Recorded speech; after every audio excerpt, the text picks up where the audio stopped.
Assalamualaikum warahmatullahi wabarakatuh. Selamat datang kembali di channel Akan Ada Misteri.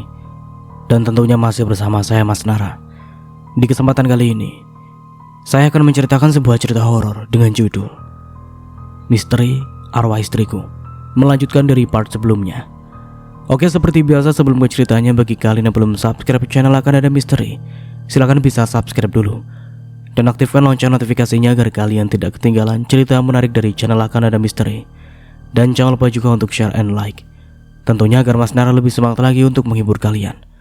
Oke, kalau sudah, terima kasih, and so get ready to be haunted.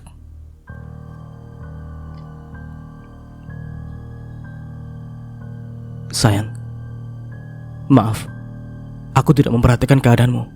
Makan dulu ya, pinta Fahmi. Mira mengangguk. Melihat kedatangan Fahmi seperti mendapatkan tetesan air setelah dahaga. Mira meneguk susu kemasan yang diberikan suaminya, lalu menyantap dengan lahap roti yang disuapkan suaminya. Saya tinggal dulu, Pak. Sebentar lagi dokter memeriksa ibunya, ujar suster itu. Fahmi mengusap air mata istrinya yang terus saja menetes. Ada rasa sesal karena telah mengabaikan istrinya itu. Mira, maaf, ucap Fahmi dengan tulus. Kamu tidak bersalah. Tidak bersalah, Mas. Aku yang telah menuntutmu. Mendengar ucapan itu, Fahmi langsung memeluk istrinya. Kamu tidak salah. Aku yang seharusnya mengerti kamu. Maaf, ujarnya dengan tulus. Suara pintu dibuka membuat pasangan suami istri itu saling melepaskan pelukannya. Kali ini dokter perempuan yang memeriksa Mira. Permisi ya, Pak, saya periksa ibunya dulu, ujar dokter cantik itu. Fahmi lalu keluar dari ruangan itu dan menunggu Mira di depan ruangan itu bersama kedua kakak iparnya. Mira tadi pagi belum sarapan, kata Fahmi. Ya ampun, kenapa dia tidak mau makan tadi? Sesal Nurma. Gali hanya diam saja. Sepertinya lelaki itu paling merasa bersalah telah memarahi adiknya. Dia tidak berani mengatakan apapun kepada Fahmi. Mas, kamu temani bapak dulu. Biar aku di sini temani Mira, ujar Nurma pada kakaknya. Dia hanya tidak mau kalau Gali berkata kasar lagi pada Fahmi. Sudah cukup Fahmi disalahkan akan keadaan Mira. Gali lekas meninggalkan mereka berdua. Dia sepertinya memang ketakutan kalau Fahmi marah dan menyalahkannya. Bagaimanapun juga dia memang terlalu keterlaluan pada Mira. Dokter itu keluar dengan tersenyum, sepertinya keadaan Mira baik-baik saja. Selamat ya, Pak, atas kehamilan istrinya. Dokter cantik itu memberi ucapan selamat kepada Fahmi. Fahmi mematung. Dia tidak mendengarkan ucapan dokter itu. Dia terlalu tidak percaya dengan yang dokter itu katakan. Bagi Mira mungkin ini yang pertama, tapi bagi Fahmi, 6 tahun menantikan kehamilan istrinya itu sudah membuatnya kehilangan harapan. Apalagi saat dokter mengatakan kalau pernikahannya dengan Marni tidak ada harapan untuk punya keturunan. Sejak saat itu dia sudah menurunkan standar kebahagiaannya, bahwa anak bukan prioritasnya. Dia lupa kalau dia telah ganti istri. Mira sudah dinyatakan hamil sekarang. Pak Fahmi? Dokter itu memanggil lagi Fahmi untuk kesekian kalinya. Hingga akhirnya Nurma menepuk pundak Fahmi. Fahmi seperti orang linglung. Dia lalu menanyakan kembali apa yang dokter itu katakan. Apa dok? Bu Mira hamil? Kata dokter itu. Hamil? Aku tidak salah dengar. Dokter itu merasa kalau Fahmi terlalu berlebihan. Tapi dia berusaha tersenyum dan memaklumi Fahmi, karena terkadang memang ada lelaki yang terlalu berlebihan mendapat kabar istrinya hamil. Fahmi langsung masuk ke ruangan itu dan memeluk istrinya. Dia tidak peduli dengan dokter yang ada di ruangan itu. Sayang, terima kasih. Fahmi mencium bertubi-tubi pipi istrinya. Mas, malu sama susternya, bisik Mira, wajahnya semakin memerah saja. Gak apa-apa, Bu, anggap saja saya ngontrak di dunia ini, celetuk sang suster. Lalu wanita itu pergi meninggalkan ruangan untuk menyiapkan ruang rawat inap untuk pasien. Tuh kan, susternya malu. Mira mencubit pinggang suaminya hingga lelaki itu mengadu. Mungkin ini adalah saat paling manis yang pernah dia alami bersama suaminya. Mira berharap kebahagiaan ini tidak berakhir. Dia ingin suaminya selalu bersikap manis kepadanya. Di luar sana, kakak perempuan Mira tersenyum ikut merasakan kebahagiaan adiknya. Semoga kalian selalu bahagia, gumamnya tulus. Lalu dia meninggalkan ruangan itu dan kembali ke ruangan ayahnya dirawat. Mana Mira? Tanya sang ayah saat Nurma masuk ke ruangan rawat inap ayahnya. Sama suaminya. Bapak mau dapat cucu lagi? Kata Nurma. Cucu? Ahmad bertanya heran. Maksudmu Mira hamil? Gali mungkin paling tidak suka dengan kabar itu. Rencananya memisahkan adiknya dengan Fahmi akhirnya terhalangi kehamilan Mira. Iya. Dokter tadi sudah memeriksa Mira. Fahmi sampai tidak bisa bicara saat mendengar kabar baik dari dokter. Kata Nurma ikut merasakan kebahagiaan adiknya. Mira memang sudah cukup umur jika hamil saat ini. Pasti Fahmi senang. Sudah lama dia ingin punya anak, ujar lelaki berambut putih itu. Anugerah buat Fahmi, musibah buat Mira, kata Gali dengan ketus. Apa maksudmu mas? Mereka bertiga menoleh ke arah Fahmi yang sudah berada di ruangan itu. Lelaki jangkung itu menatap Gali tidak suka. Dia tidak pernah bermasalah dengan kakak iparnya. Bahkan dia sering membantu Gali sejak dia belum menikahi Mira. Entah kenapa kakak iparnya itu begitu membencinya. Fahmi, selamat nak. Bapak ikut bahagia karena Mira bisa hamil secepat ini, kata Ahmadi mengalihkan atensi Fahmi pada anak lelakinya. Dia tahu kalau Gali menolak pernikahan Mira dengan Fahmi, tapi dia ingin melihat putrinya bahagia dengan pilihannya. Fahmi masih menatap tidak suka kepada Gali. Sebagai lelaki, dia ingin sekali melawan kakak iparnya secara jantan, bukan membalas dengan omongan. Tapi keadaannya tidak memungkinkan memberi pelajaran pada kakak iparnya. Nurma menyenggol lengan kakaknya saat melihat wajah memerah Fahmi. Seharusnya mereka ikut senang dengan kebahagiaan adiknya, karena sebenarnya yang mereka inginkan adalah kebahagiaan adiknya. Nah Fahmi, maafkan anak saya, kata lelaki senja itu melihat Fahmi yang terlihat menahan amarah. Fahmi langsung tersadar. Meskipun dia sangat membenci kakak iparnya, tapi bagaimanapun juga Gali adalah kerabat Mira. Fahmi mencoba untuk tersenyum. Dia ingin membuktikan kalau dia akan membahagiakan istrinya. Iya pak, tidak apa-apa. Saya memang belum bisa membahagiakan Mira. Insya Allah saya akan berusaha membahagiakan Mira, kata Fahmi dengan tulus. Gali hanya menatap Fahmi dengan perasaan dongkol. Sebelum Fahmi membuktikan omongannya, dia tidak akan berhenti bersikap sinis kepada Fahmi. Apa yang dia lakukan hanya sebagai bentuk rasa sayangnya kepada sang adik. Setiap orang punya cara sendiri-sendiri untuk membahagiakan orang yang disayangi. Bagaimana keadaan bapak? Apa sudah baik kan? Tanya Fahmi. Iya, kata dokter besok sudah bisa pulang. Fahmi tersenyum sembari mengusap punggung tangan keriput lelaki itu. Dia begitu merindukan ayahnya yang sikap dan ucapannya sangat mirip dengan ayah mertuanya. Saya kembali ke ruangan Mira. Sama dokter disuruh rawat inap dulu. Besok kita pulang bareng aja ya, Pak, sama Mira, ujar Fahmi. Terima kasih, nak Fahmi, ucap lelaki senja itu dengan tulus. Sejak bertemu dengan Fahmi, Ahmadi memang sudah menyukainya. Fahmi keluar dari ruangan rawat inap mertuanya. Dia lalu ke tempat pembayaran untuk membayar biaya perawatan ayahnya. Untuk hal ini dari dulu sebelum menikahi Mira memang selalu dia lakukan. Fahmi tidak pernah perhitungan untuk membantu siapapun, apalagi keluarganya.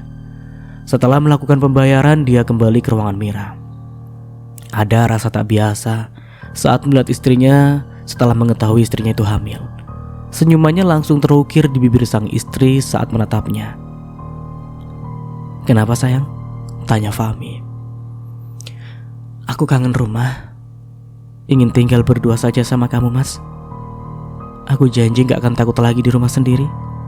Mira menatap Fahmi dengan penuh pengharapan. Dia ingin memperbaiki hubungan pernikahannya. Fahmi memeluk istrinya. Seharusnya bukan hanya tempat untuk berteduh yang dia berikan kepada istrinya, tapi tempat yang nyaman. Selama ini Fahmi melupakan hal itu dan dia merasakan sendiri saat beberapa hari ini ternyata di rumahnya memang tidak aman untuk mereka tinggali. Maaf ya, aku belum bisa membuatmu hidup dengan nyaman, ucap Fahmi. Fahmi lalu mengambil telepon selularnya untuk menghubungi Rais. Dia sudah baikan dengan sahabatnya itu dan seharusnya tidak perlu gengsi untuk minta bantuan. Baginya memang Rais teman paling mengerti dan selalu menolongnya, meskipun cara Rais terlalu berlebihan. Rais, aku minta tolong bisa? Tanya Fahmi ragu-ragu. Bagaimanapun juga dia masih tidak enak setelah kejadian kemarin. Bisa, asal ada imbalannya, kelakar Rais. Gampang masalah itu. Fahmi menanggapi serius ucapan Rais dan dia memang berencana membayar Rais. Selama ini dia selalu dibantu Rais tapi hanya mengucapkan terima kasih saja. Dasar sahabat macam apa dirinya itu. Di rumahku ada orang gila. Kemarin malam hampir melecehkan Mira. Dia kemungkinan berada di depan kamar. Tapi kamu jangan sendiri. Kamu lapor polisi agar tidak terkena masalah hukum, kata Fahmi. Serius? Iya. Sekarang aku lagi di rumah sakit. Mira dan bapaknya sedang dirawat di rumah sakit ini. Mira sakit? Tanya Aris dengan nada khawatir. Iya, dia telat makan dan sekarang sudah baikan sih. Besok kami balik. Besok aku jemput. Mobilmu besok diantar, kata Rais. Dia ikut antusias membantu Fahmi memberi kejutan kepada istrinya. Oke, sip. Malam ini Rais bersama beberapa polisi berada di rumah Fahmi. Mereka diam-diam mengepung rumah Fahmi agar target tidak lari. Baru kali ini Rais ikut polisi menggerebek penjahat. Dia jadi berdebar-debar membayangkan jika tiba-tiba penjahat itu menodongkan pistol kepadanya.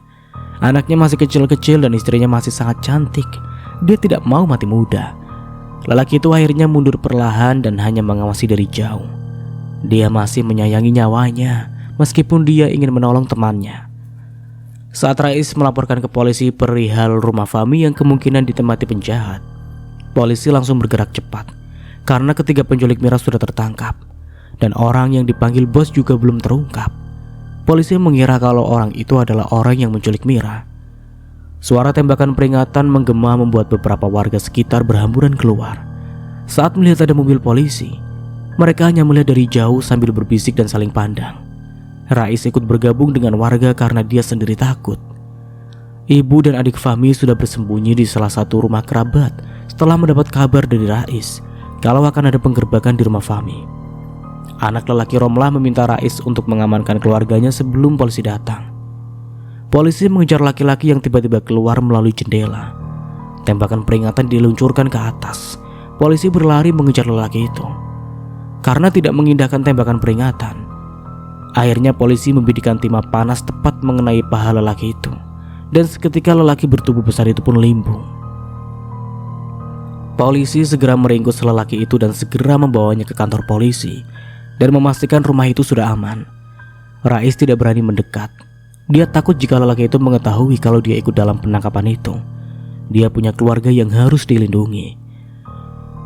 Beberapa warga ikut mendekat dan memberi komentar kalau orang yang ditangkap itu adalah pemilik rumah yang mereka kira sudah pergi dari rumah itu sejak lama.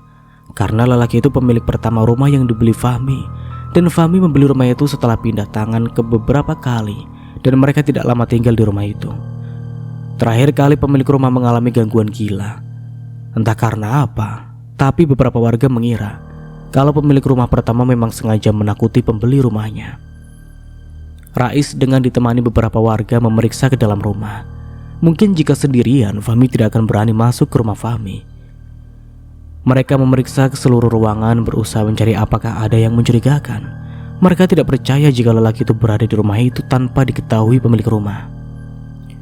Coba kita cari di luar, mungkin ada tempat persembunyian, kata salah satu warga dengan menyebut nama lelaki yang sudah diringkus polisi, yaitu Maman. Mereka yang ikut memeriksa rumah itu akhirnya membagi diri menjadi 3 kelompok. Rais termasuk dalam kelompok yang memeriksa dalam rumah. Bagaimanapun juga Rais ikut bertanggung jawab atas pemeriksaan rumah itu. Dia tidak mau ada yang berniat jahat di rumah Fahmi. "Ini ada jalan keluar!" teriak seseorang yang sedang memeriksa kamar depan. Di belakang lemari ada sebuah lorong seukuran orang dewasa berjongkok. Kemungkinan lelaki gila itu menggunakan terowongan itu untuk bersembunyi. "Siapa yang mau masuk?" tanya salah satu warga. Kelima orang itu menggeleng. Tidak ada yang berani masuk ke terowongan bawah tanah itu. Tiba-tiba seorang polisi datang dan akan masuk ke terowongan itu.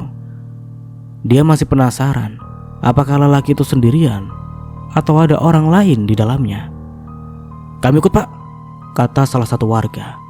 Polisi yang masih tertinggal di sana membolehkan warga itu ikut. Akhirnya mereka berlima dan polisi itu masuk ke dalam terowongan. Terowongan itu tidak terlalu panjang karena tiba-tiba mereka sudah terhubung dengan pintu. Polisi itu mencoba menarik tuas pintu. "Mas Maman!" Suara dari dalam membuat para warga saling menoleh. Keterbatasan ekonomi membuat orang menjadi gelap mata. Maman adalah lelaki berpawakan tinggi besar yang suka memalak pedagang di pasar. Suatu ketika Maman yang ditakuti menjadi incaran warga. Orang yang ditindas selama-lama akan melawan juga. Maman tidak tahu kalau orang-orang lemah itu bersatu untuk melawannya secara diam-diam. Saat itu Maman seperti biasanya sedang memalak seorang wanita yang berjualan di pinggir sebuah toko besar. Dia tidak tahu kalau beberapa pedagang sudah menyiapkan senjata untuk melawan Maman. Saat Maman mengancam wanita itu, dia tiba-tiba dipukul dari belakang oleh salah seorang pedagang. Maman yang tubuhnya besar itu menoleh. Dia begitu marah dengan kelakuan lelaki yang berani melawannya. Maman langsung mencengkram lelaki itu. Tapi dia langsung mendapat sambutan pukulan bertubi-tubi hingga dia hampir saja sekarat. Beruntung polisi datang dan akhirnya Maman pun selamat. Keselamatan Maman bukan membuatnya berhenti berbuat jahat. Dia mulai terjerat dalam perjudian dan akhirnya rumahnya pun terjual. Maman membuat terowongan terhubung dengan rumahnya yang dia jual. Dia selalu menghantui para pembeli rumah agar tidak betah di rumah. Akhirnya pembeli tidak sampai bertahan lama. Apakah Maman mendapat hasil dari ulahnya? Jelas, dia bisa menjalankan penjualan rumah itu dengan mematok harga mahal. Dia menjualkan kembali rumahnya dengan meminta imbalan yang besar. Jelas bagi orang yang sudah ketakutan berada di rumah itu, tidak akan berpikir panjang asal rumah itu segera terjual. Sepertinya sepak terjang Maman berakhir saat dia mulai menteror Fahmi. Awalnya dia iseng saat melihat kecantikan istri Fahmi. Maman suka mengintip Mira saat mandi dan terkadang saat Fahmi dan Mira tidur bersama, dia mengintip dari tembok yang sudah dia lubangi. Setiap hari melihat Mira membuatnya jatuh hati kepada Mira. Apalagi dia tiba-tiba mendapat tawaran dari seseorang untuk menculik Mira. Sebenarnya dia ditugaskan untuk melecehkan Mira, tapi dia sudah jatuh hati kepada Mira dan sudah merencanakan untuk mencelakai Fahmi. Tapi belum terlaksana rencananya, Maman akhirnya tertangkap. Polisi itu mendobrak pintu yang memang keadaannya sudah sangat rapuh. Ada seseorang wanita sedang memeluk 2 anak kecil. Sungguh keadaan yang sangat miris. "Pak, ampuni saya, Pak. Dia hanya ingin memberi makan kami," pinta wanita itu. Keadaan rumah yang tidak layak untuk ditempati dan juga keadaan anak yang sangat kurus, mungkin juga kurang makan. Hal ini membuat Rais iba. Dia berencana membawa wanita dan 2 anak itu untuk tinggal di rumahnya. "Pak, tapi mereka tidak ikut ditahan kan?"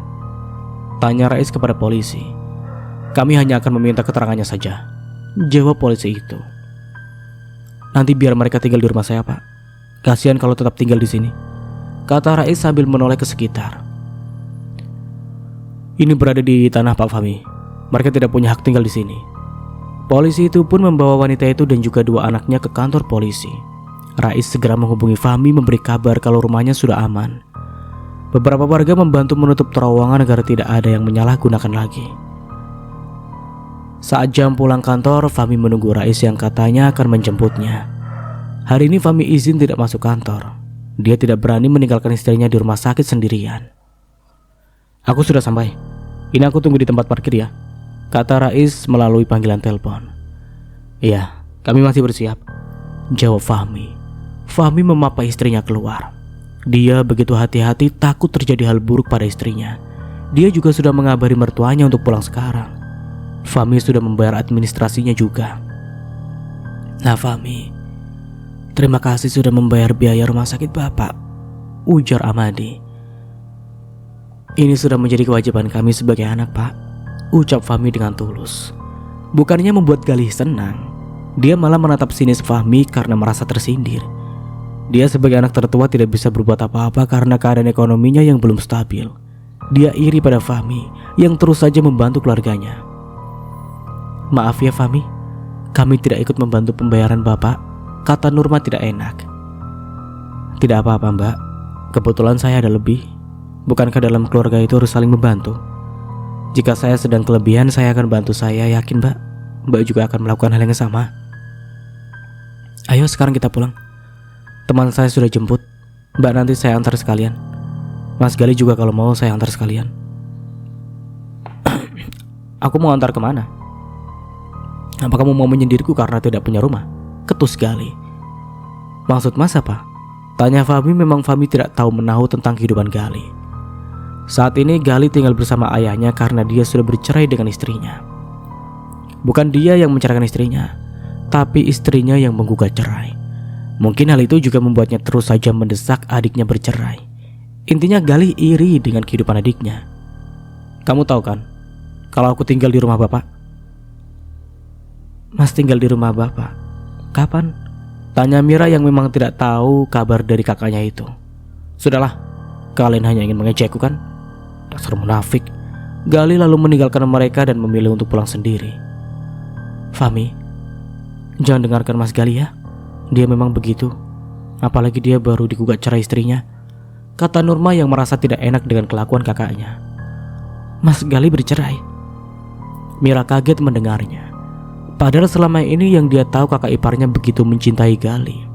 Mana mungkin tiba-tiba menggugat cerai suaminya. Sudahlah, biarkan mereka menyelesaikan masalahnya sendiri. Mungkin mereka perlu waktu untuk bisa bersama lagi, kata sang bapak karena tidak mau perceraian anaknya menjadi pembicaraan. Ahmadi sangat membenci perceraian, makanya dia tidak suka jika ada yang membahas perceraian. Mereka berempat menuju tempat parkir. Fahmi begitu puas karena sudah bisa memberi kejutan kepada istrinya tepat yang waktunya. Saat dia sudah diberi hadiah yang begitu indah, dia juga memberi hadiah untuk istrinya. Dia berjanji akan selalu membahagiakan istrinya. Mana motormu biar aku yang bawa, kata Rais. Itu. Fahmi menunjuk motornya yang sedikit agak ke dalam sambil memberikan kunci motornya. Mari Pak. Fahmi membantu mertuanya untuk masuk ke mobil bersama Nurma. Mira masih berdiri di dekat mobil itu. Dia tidak tahu harus duduk di mana. Akhirnya dia menunggu suaminya membukakan pintu. Untuk Nyonya Fahmi, duduk di depan ya, kata Fahmi lalu membukakan pintu dekat kemudi. Mira menuruti suaminya. Dia duduk riku berada di mobil. Entah itu mobil siapa, kenapa justru suaminya yang menyetir mobil itu sendiri. Bagi Mira pantang untuk meminjam kendaraan. Pakai yang dia punya itu lebih baik daripada harus meminjam. Kenapa masih yang nyetir? Tanya Mira. Siapa yang disuruh nyetir? Aku masih belum mampu bayar sopir, jawab Fahmi. Dia tahu kepolosan istrinya itu. Yang punya mobil? Emangnya ini mobil siapa Mas? Tanya Mira sambil menoleh keluar mencari pemilik mobil. Ini punya kita sayang. Mas, apa maksudmu? Tanya Mira tidak percaya dengan yang suaminya katakan. Aku beli mobil untuk kita. Ini mobil kita sayang, kata Fahmi. Sedangkan dua orang di belakang ikut merasakan kebahagiaan mereka. Sungguh kesabaran Mira ternyata berbuah indah. Begitulah yang dipikirkan kedua orang itu. Mas, tapi ini terlalu berlebihan. Aku tidak mau Mas memaksakan diri untuk membeli mobil, apalagi sampai berhutang. Sungguh aku sudah bahagia dengan keadaan kita. Aku tidak meminta mobil apapun, asal Mas Fahmi di sampingku, kata Mira. Sungguh perkataan Mira membuat Fahmi itu terharu. Dia tidak menyangka istrinya begitu tulus mencintainya. Ini di luar prediksinya. Dia kira Mira akan langsung mengekspresikan kebahagiaannya itu. Tapi ternyata Mira malah keberatan dengan dia membeli mobil. Mira memang tidak tahu seberapa banyak tabungannya. Bukannya Fahmi pelit, tapi dia masih belum yakin setelah mengalami kejadian bersama Marni. Dia masih belum yakin dengan cinta Mira. Mira, Aku minta maaf karena selama ini menutupi berapa banyak tabunganku. Setelah ini aku akan berikan padamu seluruh gajiku. Kamu kelola dengan baik ya? Pinta Fahmi sambil menggenggam tangan istrinya. Mungkin dia masih dalam keadaan terharu melihat ekspresi istrinya. Mas jangan pernah berpikir aku mencintaimu karena uang loh. Aku tulus mencintaimu dan aku tidak mau memberatkanmu. Iya, aku tahu. Sekarang kita kembali dengan buat tasyakuran kehamilanmu, ucap Fahmi. Bapak mau kan menginap di rumah sampai acara tasyakuran selesai? Tanya Fahmi pada ayah mertuanya. Iya, bapak akan ikut kalian. Tapi antar mbakmu dulu, pasti anaknya nunggu di rumah, kata sang bapak. Singkatnya di rumah Fahmi sudah banyak para tetangga dan juga saudara ikut membantu acara tasyakuran kehamilan Mira. Kehamilan sang istri masih membuat Fahmi merasa bagai mimpi. Dia masih belum sepenuhnya yakin dengan hamilnya Mira. Apalagi pernikahan yang dulu sudah dinyatakan tidak memungkinkan untuk mempunyai anak. Kabar kehamilan Mira juga didengar Marni. Bagaimana perasaan wanita itu? Sudah pasti sangat membenci kehamilan Mira. Dia begitu sakit hati apalagi perekonomian Fahmi semakin membaik. Mobil yang selama ini dia impikan malah Mira yang menikmatinya. Marni sangat marah mendengar kabar itu. Kamu kenapa Marni? Tanya Ridwan pada Marni yang uring-uringan sejak pagi. Sebenarnya Ridwan juga sudah jengah dengan sikap Marni yang terus saja menuntutnya. Terkadang Marni menjadi wanita yang patuh, tapi di lain waktu Marni menjadi wanita yang sangat menyebalkan. Ridwan sendiri juga sudah sangat kesal dengan ulah Marni. Nih lihat, Fahmi memang mau manas-manasin aku. Kenapa mereka mengundang kita? Apa mereka mau pamer? Marni meremas kertas undangan yang dikirim Fahmi. Kalau kamu tidak mau datang ya sudah sih, tidak usah datang. Ridwan lalu meninggalkan istrinya. Kabar dari seseorang membuatnya segera mengurus pekerjaannya. Mas, mau kemana? Tanya Marni. Ada urusan. Kamu urus sana mantan suamimu. Lelaki itu benar-benar meninggalkan Marni yang terus saja mengomel sendiri. Marni tidak menggubris sindiran suaminya. Dalam pikirannya hanya satu.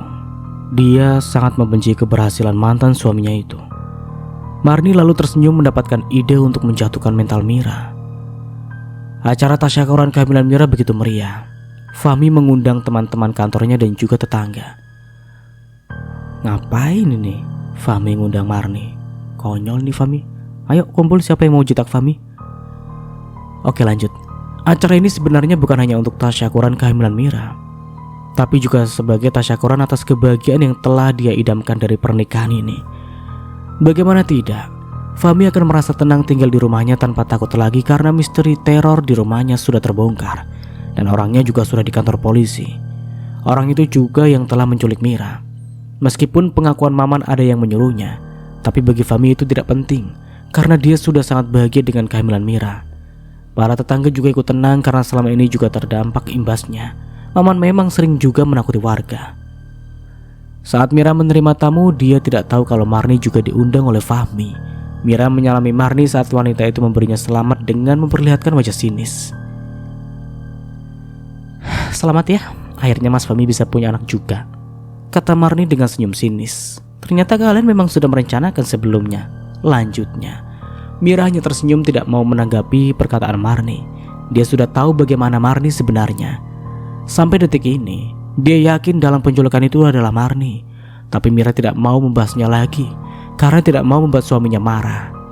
Baginya kebaikan Fahmi sudah cukup. Dia harus bersikap hati-hati saja pada wanita yang ada di hadapannya ini. Bisa saja Marni melakukan hal yang lebih gila lagi. Setelah memberi selamat kepada Mira, Marni mencari mantan suaminya di luar karena tamu laki-laki memang ditempatkan di luar. Rumah Fahmi memang tidak terlalu besar, tapi halaman rumahnya lumayan besar. Setelah celingukan mencari Fahmi, akhirnya dia menemukan lelaki yang saja tadi dia cari. Marni langsung berjalan ke arah Fahmi untuk memberi selamat. Lebih tepatnya ingin mempertanyakan soal mobil. Mas, selamat ya. Akhirnya impianmu punya anak terkabul, kata Marni sambil tersenyum. Sebenarnya itu sangat menyakitkan Marni. Dia begitu membenci kehamilan Mira karena dia yang seharusnya bahagia, bukan Fahmi dan Mira. Semoga kamu juga lekas punya anak, jawab Fahmi. Jangan menyindirku. Kamu tahu sendiri kalau aku tidak akan bisa hamil. Yang memberi keturunan itu Allah, bukan dokter, kata Fahmi berusaha menghibur Marni. Alah, nyatanya kamu meninggalkanku. Fahmi menghela nafasnya. Tidak mungkin dia menanggapi perkataan Marni kali ini, karena dia tidak mau acaranya menjadi kacau gara-gara Marni. Dia akhirnya meninggalkan Marni pura-pura menemui tamu lain. Marni masih setia menunggu Fahmi yang menemui tamu lainnya. Dia tidak mau menyia-nyiakan kesempatan ini untuk mengecoh Fahmi. Marni tersenyum karena semakin banyak orang yang datang rencananya akan semakin banyak yang mendengarkan. Marni masih membicarakan dan membiarkan Fahmi berbincang dengan tamu lain. Dia menunggu waktu yang tepat. Kenapa Marni kamu undang sih? Rais berbisik saat melihat ada Marni di sana. Perasaannya tidak enak saat melihat kedatangan Marni. Aku hanya ingin menjalani silaturahmi saja, jawab Fahmi. Apa kamu tidak takut dia cari masalah? Sebenarnya Fahmi memang merasa ada yang aneh dari Marni, tapi dia berusaha menepis perasaannya. Dia tidak mau berprasangka buruk kepada Marni. Lagi pula Marni sudah punya keluarga dan sudah bahagia dengan pernikahannya. Saat beberapa orang bergerombol, Marni mendatangi Fahmi dan teman-temannya. Dia memang mengenal beberapa teman Fahmi, karena lingkaran pertemanan Fahmi memang mereka-mereka juga. Mbak Marni, bagaimana kabarnya? Tanya salah satu dari teman Fahmi. Seperti yang kalian lihat, aku baik. Suamiku sangat mencintaiku. Ya, yang tentunya aku lebih bahagia sekarang. Entah apa maksud Marni, tapi Fahmi mulai merasa tidak nyaman dengan jawaban Marni. Dia merasa kalau Marni sedang merencanakan sesuatu. Bukan hanya Fahmi, Rais juga merasa ada yang direncanakan Marni. Kalian tahu kan kalau beberapa waktu yang lalu Mira diculik? Mas Fahmi, apa kamu yakin itu anakmu? Apa maksudmu? Fahmi mulai tidak enak dengan pertanyaan itu. Apa kamu yakin penculik itu tidak melakukan apa-apa pada Mira? Kalau Mira ternyata hamil anak penculik itu, apa yang kamu lakukan, Mas? Fahmi tersentak mendengar ucapan Marni. Hatinya mulai goyah. Apa mungkin yang dikatakan Marni itu benar? Ya, jauhi orang yang suka menjatuhkan kita. Itu lebih baik daripada bertahan dan akhirnya membuat kita sakit hati.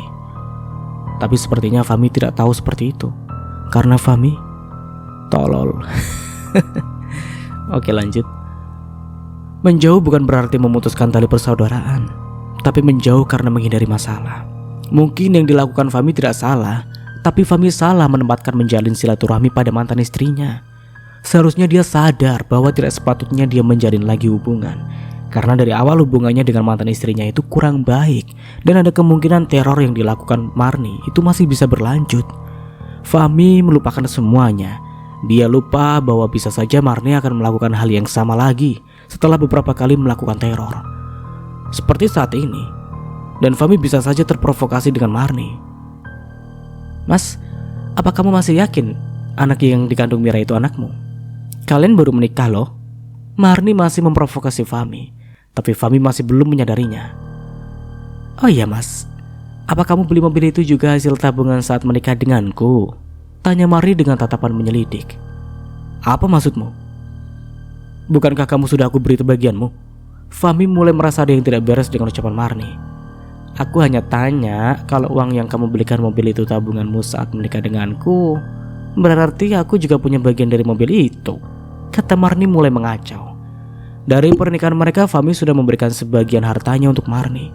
Dalam hitungan itu sudah lebih, tapi Fahmi memang memberikannya lebih karena sebagai ucapan terima kasihnya. Meskipun beberapa kali Marni masih meminta bagian. Fahmi memang terlalu lemah jika berhadapan dengan Marni, karena tolol. Kamu tidak punya hak apa-apa lagi. Kita sudah tidak ada hubungan apa-apa, dan kita menikah juga tidak punya anak. Fahmi berkata sinis. Dia mulai mengerti apa maksud Marni. Jadi apa yang kamu katakan dulu itu bohong? Dasar munafik. Marni sudah mulai naik pitam. Dia lalu berjalan menuju rumah Fahmi. Fahmi mengabaikan Marni. Dia mulai menyadari mengundang Marni ternyata salah. Sebaiknya kamu jangan dekat-dekat lagi dengan Marni, tegur Rais. Dari dulu Rais paling tidak suka dengan perangai Marni. Iya, aku salah. Aku pikir kami bisa berhubungan baik setelah berpisah. Lah, apa kamu pikir perpisahan baik-baik itu ada? Kenapa Allah membenci perceraian? Karena dalam perceraian itu pasti ada masalah dan tidak ada namanya berpisah baik-baik. Rais berusaha menjelaskan pada Fahmi agar temannya itu bisa mengambil tindakan tegas untuk menjauhi Marni. Suara Rio di dalam rumah mengagetkan Fahmi dan Rais. Mereka berdua saling pandang dengan pikiran yang sama. Mereka berdua langsung berlari menuju rumah. Kalau aku tidak bercerai dengan Mas Fahmi, kamu tidak akan pernah jadi istri Mas Fahmi. Kalau Mbak Marni masih suka sama Mas Fahmi, kenapa ajukan cerai? Mira berkata tak kalah sinis. Dia tidak pernah merebut Fahmi dari Marni. Mereka menikah setelah Fahmi bercerai. Itu yang selalu Mira tegaskan. Karena kamu sudah menggoda Mas Fahmi. Pertengkaran mereka menjadi tontonan. Ada yang mendukung Mira, tapi ada juga yang berada di pihak Marni. Ya bagaimanapun juga kisah Marni dan Fahmi sempat menjadi pembicaraan. Banyak yang mengira kalau Mira memang menjadi orang ketiga. Dan kehamilan kamu ini? Hah? Apa? Itu sudah membuktikan kalau kamu itu bukan wanita baik-baik. Aku yakin anak yang kamu kandung itu anak laki-laki gila yang ada di penjara. Ucapan Marni semakin menunjukkan bahwa Marni berada di balik penculikan itu. Mira tersenyum. Ikannya sudah dia dapat sebelum dia kasih umpan. Sedikit banyak dia tahu karakter Marni. Dari mana Mbak Marni tahu? Apa Mbak Marni yang menyuruh mereka menculikku? Jangan menuduh sembarangan kamu ya. Wajah Marni memerah, tangannya sudah mengepal siap memberikan pukulan pada Mira. Saat tangan Marni akan mendarat di pipi Mira, Fahmi langsung mencekalnya dan melempar tangan Marni dengan kasar. Fahmi mendengar semua yang Marni katakan pada Mira. Jangan pernah menyentuh istriku.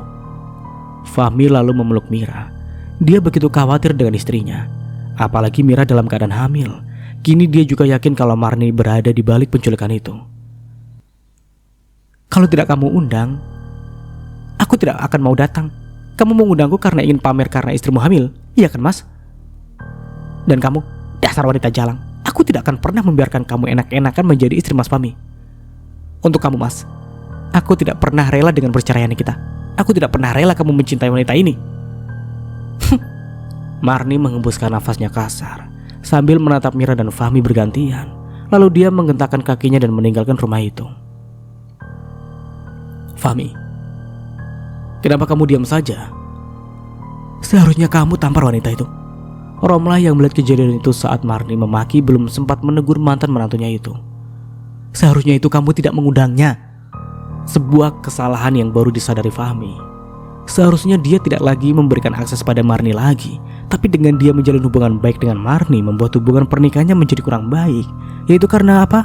Karena Fahmi tolol. Acara tasyakuran itu akhirnya berakhir meski kurang mengenakan gara-gara ulah Marni dan karena Fahmi juga yang mengundang Marni. Itu karena apa? Karena Fahmi tolol. Fahmi masih memikirkan ucapan Marni. Meskipun dia juga berpikir bahwa Marni adalah dalang dari penculikan Mira, tapi ucapan Marni tentang ayah dari anak yang dikandung Mira mau tidak mau membuat Fahmi berpikir, apa mungkin kehamilan Mira memang ulah dari penculik itu? Kamu kenapa Mas? Tanya Mira yang sejak tadi melihat suaminya hanya diam saja. Tidak ada, jawab Fahmi lalu berusaha tersenyum, meski hatinya sedikit gundah. Dia berusaha bersikap baik-baik saja di depan istrinya, meski perasaannya tidak tenang, membayangkan istrinya dijamah lelaki lain. Suami mana yang rela istrinya dijamah lelaki lain? Mira ikut duduk di samping suaminya. Dia merasa ada yang aneh dari suaminya. Mir, apa waktu kamu diculik mereka tidak melakukan apa-apa kepadamu? Apa maksudmu Mas? Mira mulai meraba arah pembicaraan suaminya. Dia yakin kalau suaminya mulai terpengaruh ucapan Marni. Oh, tidak. Aku hanya ingin tahu saja, selama seminggu apa kamu tidak diapa-apakan oleh mereka? Mira mendengkus. Lalu dia beranjak dari duduknya. Baru saja dia bahagia dengan perubahan sikap suaminya. Tapi apa ini? Suaminya justru mencurigainya. Mira langsung masuk ke kamar dan merebahkan dirinya. Mira, kamu jangan marah. Aku hanya bertanya saja, apa kamu tidak diapa-apain mereka? Aku takut aku hamil anak mereka. Sinis Mira lalu dia menutupi seluruh tubuhnya. Dia benar-benar di luar perkiraannya. Dia tidak menyangka suaminya sampai terpengaruh ucapan Marni yang jelas-jelas toksik. Bukan begitu Mir, sudahlah Mas. Kalau kamu tidak percaya lebih baik kita pisah saja. Sana, Kalau kamu mau balikan sama istri toksikmu, aku tidak akan menghalangimu. Mira, kamu jangan bicara begitu. Fahmi berusaha menjelaskan pada istrinya, tapi Mira malah menutup telinganya. Bagi Fahmi, dia hanya ingin tahu saja apa yang dikatakan Marni itu salah. Dia hanya menenangkan dirinya bahwa tidak ada pelecehan dalam penculikan itu. Tapi tidak bagi Mira. Mira dengan kehamilannya yang masih menginjak 16 minggu, pertanyaan Fahmi sangat mengganggunya. Jelaslah dirinya tidak terima karena itu sama saja dengan menuduhnya telah hamil anak orang lain. Mir, maaf, aku tidak bermaksud tidak percaya kepadamu, pinta Fahmi. Sudahlah mas, kalau kamu lebih percaya dengan Marni, silakan saja. Mira memejamkan matanya. Pikirannya masih berputar pada penculikan itu. Air matanya menetes saat mengingat lelaki itu memang menyentuhnya saat dirinya baru terjaga. Dan Mira tidak tahu apakah dia dilecehkan atau tidak. Semuanya terlihat samar. Setelah berdebat yang membuat Mira jengah, akhirnya Mira memutuskan untuk tidur. Dan Fahmi pun masih termenung dalam pikirannya yang teramat kacau. Keesokan paginya, Rais mulai berbicara perihal kecurigaannya terhadap Marni. Kali ini dia berbicara dengan nada serius. Fahmi, apa sampai sejauh ini kamu tidak curiga di balik semua kejadian ini? Apa kamu tidak curiga itu semua olah Marni semua? Tanya Rais dengan tatapan tajam. Sudahlah Rais, jangan bahas dia lagi. Jangan ungkit masalah itu lagi. Dia hanya masa lalu, jawab Fahmi dengan nada malas. Dan sampai kapan kamu akan bodoh seperti ini? Egois, tidak mencoba mencerna perkataan istrimu. Bahkan sekarang istrimu tengah hamil. Kau tidak merasa bahwa Marni akan melakukan hal yang lebih gila lagi untuk menghancurkan kebahagiaanmu? Ayolah Fahmi, buka sedikit hati dan pikiranmu, ucap Rais dengan nada tetap tegas. Fahmi menghela nafas. Oke, sekarang apa yang harus aku lakukan dengan semua ini? Jawab Fahmi yang mulai ingin menanggapi ucapan Rais dengan serius. Aku punya rencana, dan aku yakin rencana ini akan berhasil mengungkapkan sebuah misteri ini dan semua kekacauan ini. Aku mohon kamu jangan membantah dan membela Marni lagi.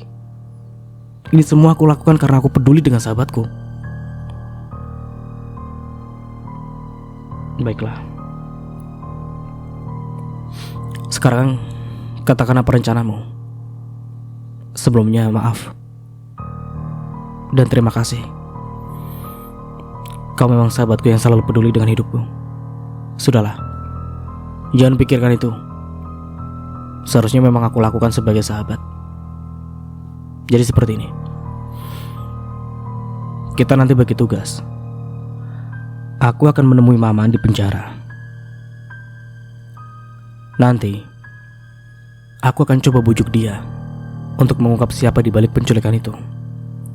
Dan aku minta kamu untuk menemui Haris. Aku yakin sekeras apapun Haris, kalau kamu imingi dengan uang, pasti dia akan goyah. Aku yakin dia tipe orang yang mudah kalah dengan uang. Nah, kamu tinggal jalankan peranmu di situ. Dan jika semuanya terungkap, maka Marni tidak akan bisa lari dan mengelak. Tentunya dia tidak akan membahayakan istri dan calon anakmu nanti. Dia harus membayar semuanya, ucap Rais panjang lebar. Kapan kita akan mulai? Secepatnya. Besok kita harus bergerak. Aku akan mengabarimu nanti hasilnya. Oke. Siap. Sekali lagi terima kasih Rais. Santailah. Ya sudah, kita lanjut kerja lagi, ucap Rais berdiri dan menepuk pundak sahabatnya itu. Keesokan harinya, Rais langsung menuju ke kantor polisi. Dia ingin menemui Maman. Dia yakin bahwa rencananya akan berhasil, karena bagaimanapun juga pasti di situ Maman akan mudah diiming-imingi, ataukah mungkin dia akan dijebak juga. Akhirnya Rais pun mencoba berbicara dengan Maman. Mau apa kau datang ke sini? Ucap Maman dengan nada tidak suka. Tenang, Aku di sini akan membantumu. Aku bisa meringankan hukumanmu, tapi dengan satu syarat. Kamu harus menjawab jujur pertanyaanku. Tidak hanya itu. Kalau kamu mengatakan semuanya dengan jujur, aku akan memberikanmu uang untuk bertahan hidupmu nanti. Bagaimana? Kamu ingin aku mengatakan apa? Aku tidak punya banyak waktu. Oke. Aku ingin bertanya. Sebenarnya siapa dalang dibalik penculikan Mira? Kau bilang ada yang menyuruhnya, dan aku ingin tahu siapa dia.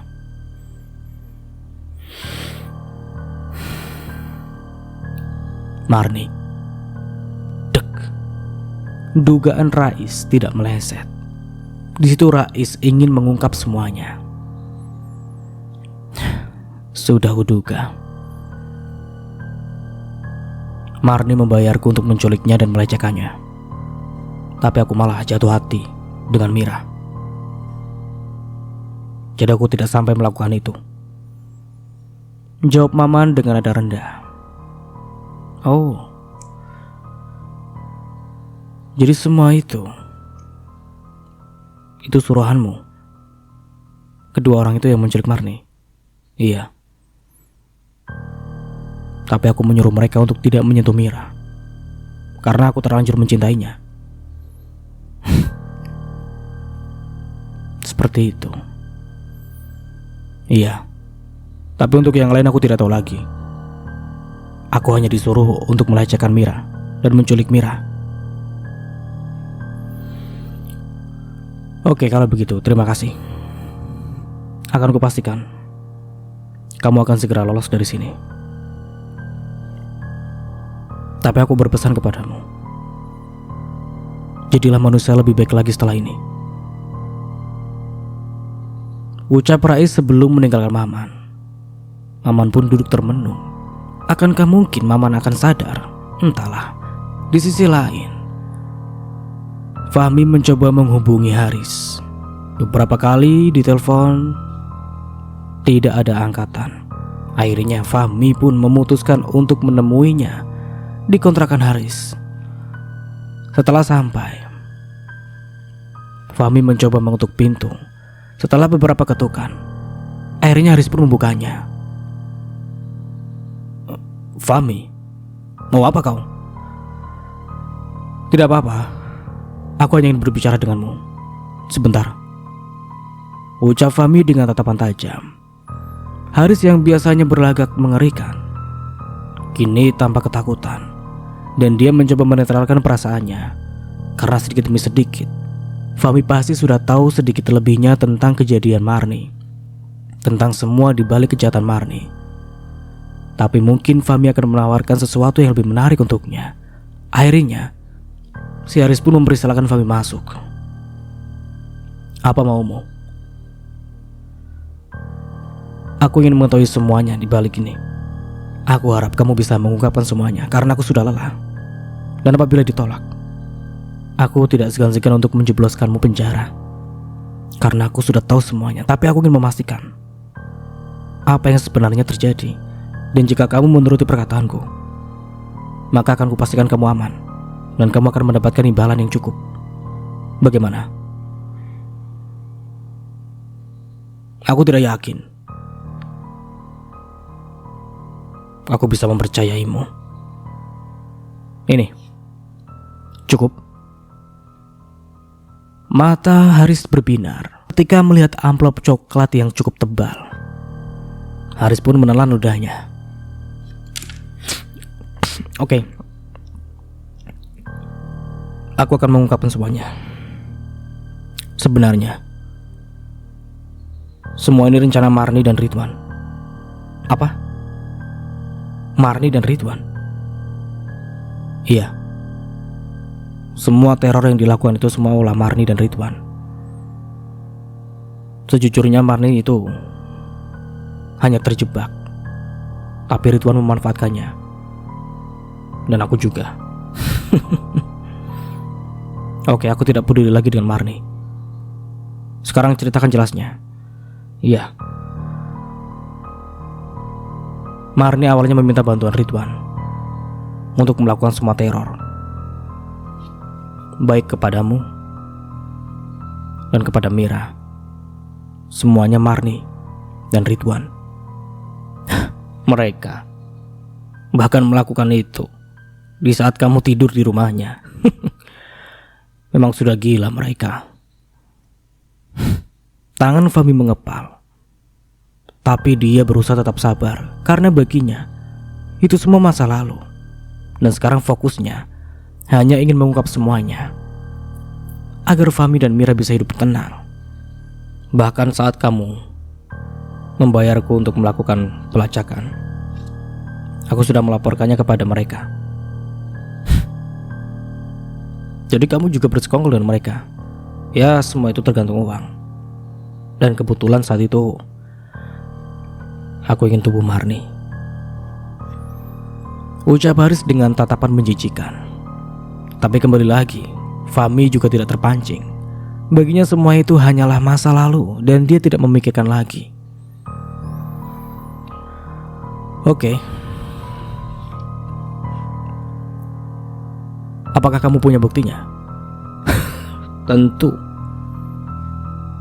Aku bahkan sering merekamnya. Kita sering main bertiga dan aku suka memvideokannya. Dan itu mungkin sekarang bisa jadi bukti. Tapi kau harus membayar lebih untuk ini. Berapa lagi yang kau inginkan? 20 juta? 15 juta? Dan posisimu akan aman. Aku tidak akan menyeretmu. Tapi dengan satu syarat. Jangan berani-beraninya kamu sentuh keluargaku lagi. Kalau kamu melanggar, aku tidak main-main Haris. Aku tidak akan segan untuk menjebloskanmu ke penjara. Dan itu mutlak. Oke. Tapi sebelum itu, aku akan pergi jauh dulu agar tidak dikejar Tuan dan Marni. Oke. Aku akan menutupinya. Tapi tolong kerjasamanya. Kau bisa percaya padaku. Setelah mendapatkan bukti-bukti itu, akhirnya Fahmi pun pergi. Dia sempat melihat betapa menjijikannya perlakuan Marni, tindakan Marni. Dia tidak menyangka Marni yang dulu kelihatannya polos ternyata mempunyai siasat yang sangat mengerikan. Fahmi sempat tidak habis pikir dengan kelakuan Marni. Kenapa bisa setega itu? Bahkan di penjelasan tadi Haris menceritakan bahwa kematiannya itu rekayasa dan dia sengaja untuk menyakiti hati Fahmi. Fahmi tidak habis pikir lagi. Apa salahnya terhadap Marni? Padahal dia berusaha menjadi pria yang bertanggung jawab. Tapi yang namanya Marni, dia tidak tahu rasa bersyukur dan tidak tahu berterima kasih. Akhirnya setelah kejadian itu, Fahmi pun mengumpulkan bukti. Rais pun menelpon dan dia sepakat untuk bertemu di luar jam pekerjaan. Gimana? Kamu sudah mendapatkan buktinya? Sudah? Gimana denganmu? Aman? Maman bisa dijadikan saksi untuk mengungkap semua ini. Bagus. Sekarang apa yang harus kita lakukan? Iya, kita harus bicarakan lagi dengan polisi. Kita harus segera ke kantor polisi untuk memberikan semua bukti dan kesaksian. Setelah itu polisi pasti akan menjemput Marni di rumahnya. Dan di situ dia tidak akan bisa mengelak karena bukti semuanya sudah ada dan sudah lengkap. Aku jamin itu. Oke, kita langsung ke kantor polisi. Setelah sampai di kantor polisi, akhirnya Fahmi menceritakan semua kejadian-kejadian yang pernah menimpa dirinya dan keluarganya. Dari situlah polisi pun mengangguk.